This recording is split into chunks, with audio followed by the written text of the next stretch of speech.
Welcome, welcome, welcome. I'm so excited that you're joining me today on my channel. I'm Kimberly Cox from Journey to the New Normal, and I'm super excited to kind of give you an update on August and talk about what's coming up in September. So, for starters, my voice is really weird because everybody has been sick. So, I'm hoping that you guys can hear me. I'm hoping that I'm loud enough. Um, but yeah, everybody's been sick, so it's been since the second day of school. Kira came home sniffling and coughing, and I'm like, oh, here we go. And it's been one family member after the next, and then back to somebody else, and gotta love back to school germs. So, a quick talk about August. August was supposed to be Veda, and obviously I think I made it to like day 5. Like I said, everybody's been sick. We've also had some car trouble. We actually had flat tires on more than one occasion, so we had to actually go out and buy a new tire. So there's that issue. As you can see, I'm kind of trying to find a new place to be so that maybe it doesn't look quite as just green screen. You know, I've got the green screen for when I need it, but I don't need it right now, so. Okay. So there's that. Let's see. School has been doing pretty good. Both kids are enjoying school and liking everything that they're involved in and stuff. Kira upped some of her therapies, and Nana is going to be starting some therapies. So our September, towards the end of it, is going to pick up and start being a lot more constant. As far as everything else is concerned, I'm kind of glad we kind of had not really it wasn't a down month at all. It was go, go, go. It's probably why everybody's sick, because, like, there was no days really for rest. I mean, there were, a couple weekend days here and a couple weekend days there that we could, but there was no, like, we're used to resting, like, most of the time. So, you go from resting most of the time to, like, go, go, go. That's like crazy. Yeah. So that's that.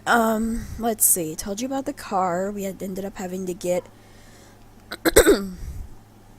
a new tire on it. It's been going flat, and we were able to my father-in-law, Nick's dad, was able to come a couple of times and help us pump it up.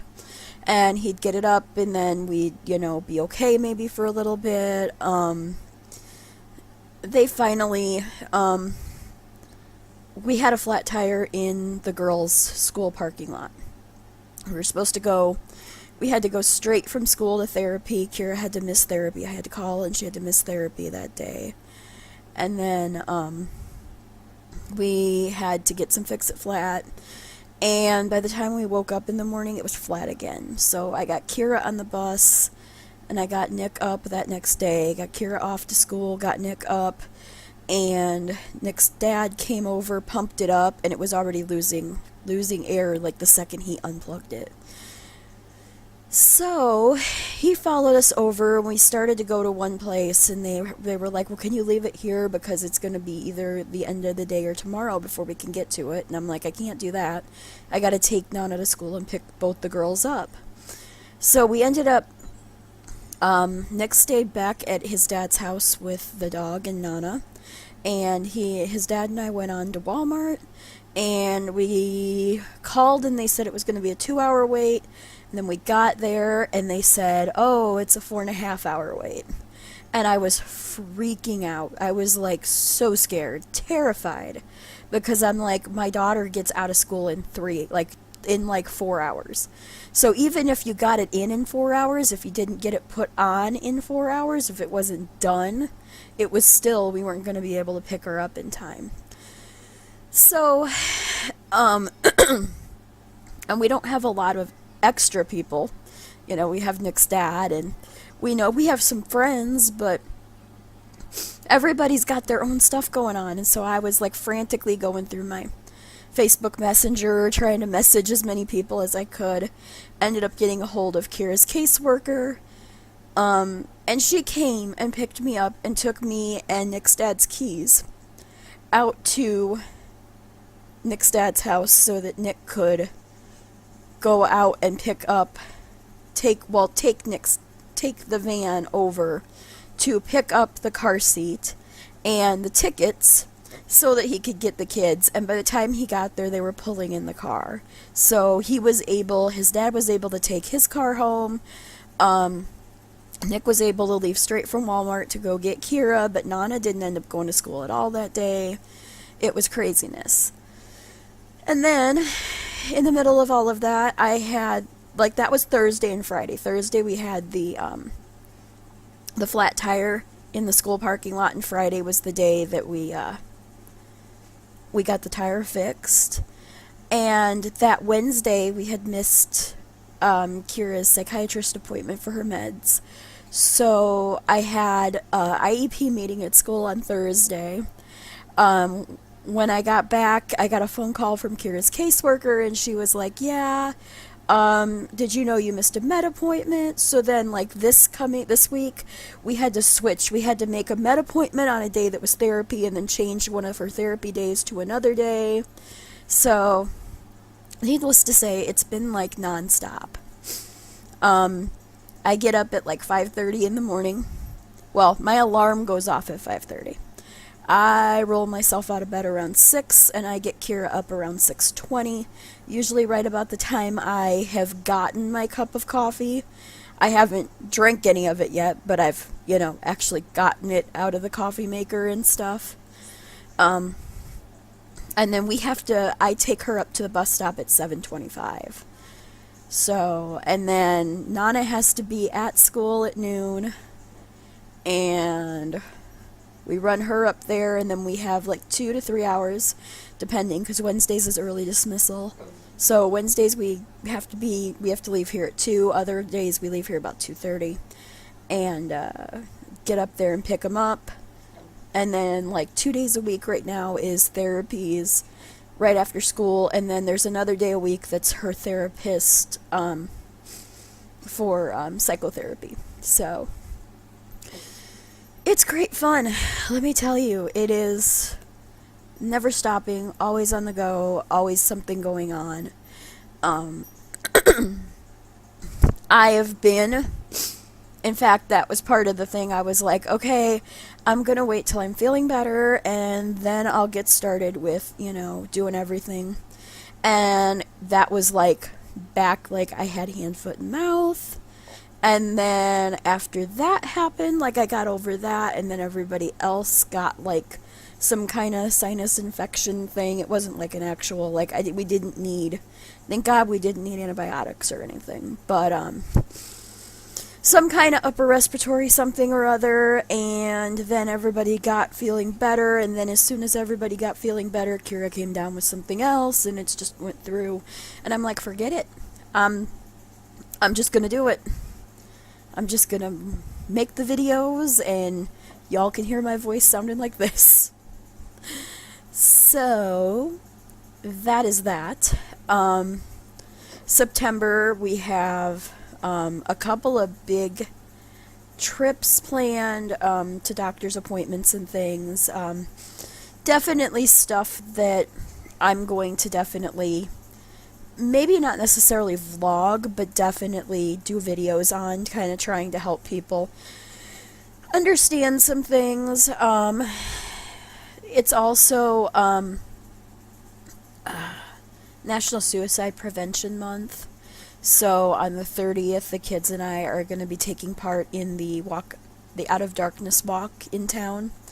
I will link our team's page in the description below down there, and we are accepting donations for that. We have a goal right now of 500, and I'm going to put 25 in, I think, so, there's that. But every penny counts, and it all goes to help, to help with the suicide prevention places and help with mental health.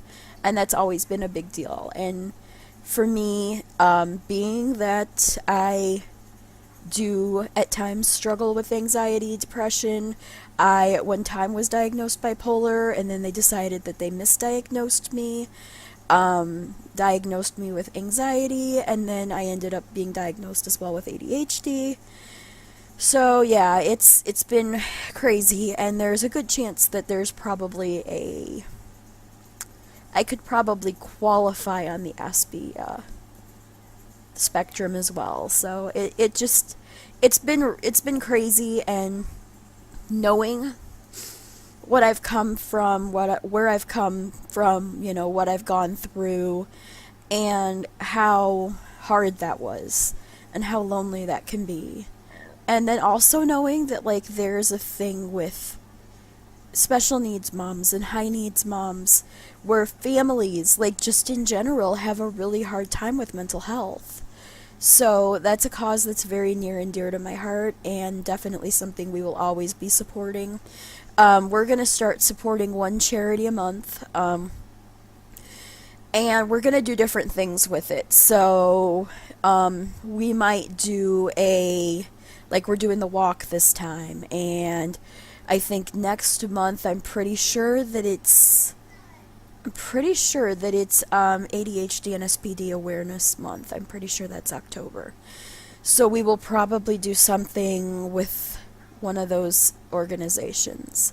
And then in November, I definitely want to do something for one of the food pantries around here.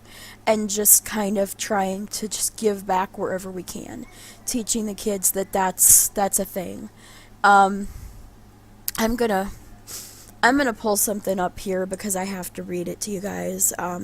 It's just a quote. It's nothing big, nothing crazy. But with the passing of Senator John McCain, I have been watching a lot of stuff, and this is something that I feel like this quote is literally embodies who I feel like I am and what I feel like my mission has always been. And this is John McCain from his book. I don't even know what the book is. I'm pulling the quote off of azquotes.com, and it's on my Facebook profile. So, he said, "Nothing in life is more liberating than to fight for a cause larger than yourself, something that encompasses you but is not defined by your existence alone." And that to me is just huge. Like, that's life. That is everything that we should be about. We should always be trying and striving for a cause that's greater than ourselves. It can be something that we are very affected by. It can be something that our life, loves, and we desire or long for, better conditions or, things like that in that particular thing, but just something that isn't just our own personal needs and our own personal little box there. So, alright, so that is that. September, I've got a preliminary schedule, and I'm going to try to video about 3 or 4 videos today and tomorrow. Tuesday the podcast goes up. I'm going to have my intro episode, and then also a good friend of mine, Danielle. I'm interviewing her about her work with STEM, like science, technology, engineering, and mathematics. So she works with helping to educate parents and teachers how to work with young girls in preschool and elementary school with STEM. So I love so much about her. She is so amazing, and she has such a great calling for what she does. And I feel very much like our paths crossed at the right time. And I'm teaching her about having high needs and special needs kids, and she's teaching me all kinds of stuff to help Kira with, her desire to be a paleontologist and stuff. So it's it's been an awesome kind of friendship, and I'm super excited because she's got some really exciting things coming up. Okay, so I'm gonna end it here, and I'm super excited, like I said, that you joined me today. I'm Kimberly Cox from Journey to the New Normal, and I will catch you on the next video. Thanks. Bye.